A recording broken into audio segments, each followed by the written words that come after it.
Welcome back to The Intelligent Observer. Please subscribe. Today we are going to be diving into controversial matters about the Iran war and hidden intents. Tonight's discussion may be our most controversial yet. What if the entire US-Iran conflict was never truly about nuclear weapons? What if the nuclear narrative was merely the ignition point for a much larger geopolitical operation? An operation involving oil, global trade, maritime chokepoints, China's energy dependency, and the reassertion of American global dominance.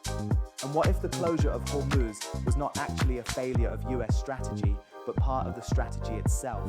That's a huge claim, because officially this war began over one issue: Iran's nuclear ambitions.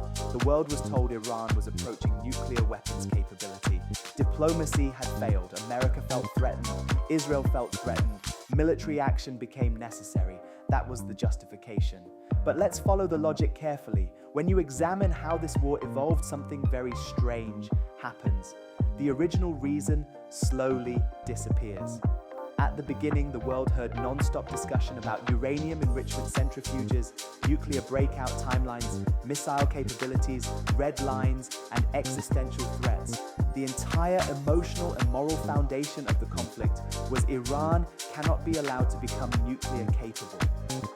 But then the strikes happened, Iran retaliated, the Gulf heated up, shipping lanes destabilized, insurance premiums exploded, and oil prices surged. Suddenly, the negotiations were no longer mainly about nukes. The negotiations gradually shifted.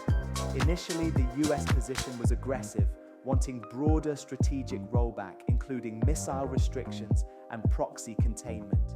Meanwhile, Iran initially wanted talks narrowly confined to nuclear issues and recognition of enrichment rights. But over time, the negotiations became more about ceasefires, de-escalation, Hormuz security, maritime safety sanctions, relief frozen assets, and economic stabilization. If the war began because the world faced an urgent nuclear threat, then why did negotiations evolve into reopening Hormuz and stopping economic bleeding first? Because that reveals something critical. The real center of gravity of the conflict was not nuclear capability, it was global trade, and specifically the Strait of Hormuz.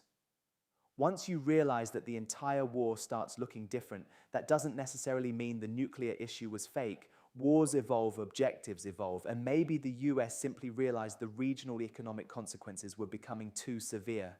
No doubt the nuclear issue was real. Iran absolutely expanded enrichment capability over the years.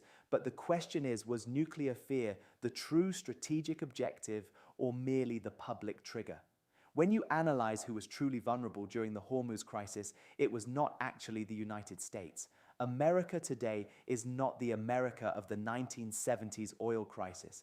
Back then, the US was deeply dependent on Gulf oil. Today, not nearly to the same degree. Through shale production, LNG expansion, domestic reserves, and energy independence initiatives, the United States became one of the world's largest energy producers. So yes, higher oil prices hurt America economically, but they hurt Asia far more, especially China. Nearly half of China's imported oil still flows through maritime routes tied directly to the Gulf and Hormuz ecosystem. China's manufacturing empire depends on uninterrupted shipping, cheap energy-stable maritime corridors, and predictable global trade.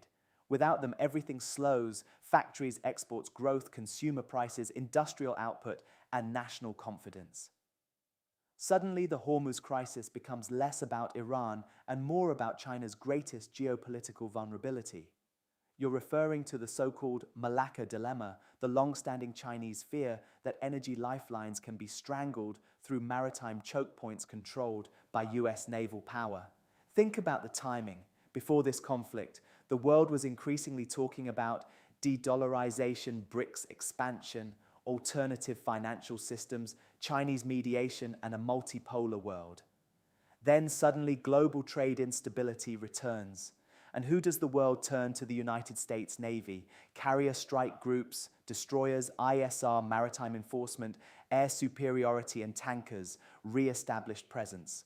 The crisis became a brutal reminder that the arteries of global commerce are still held in strategic maritime hands. If you like today's content, do hit the subscribe button. See you in the next video.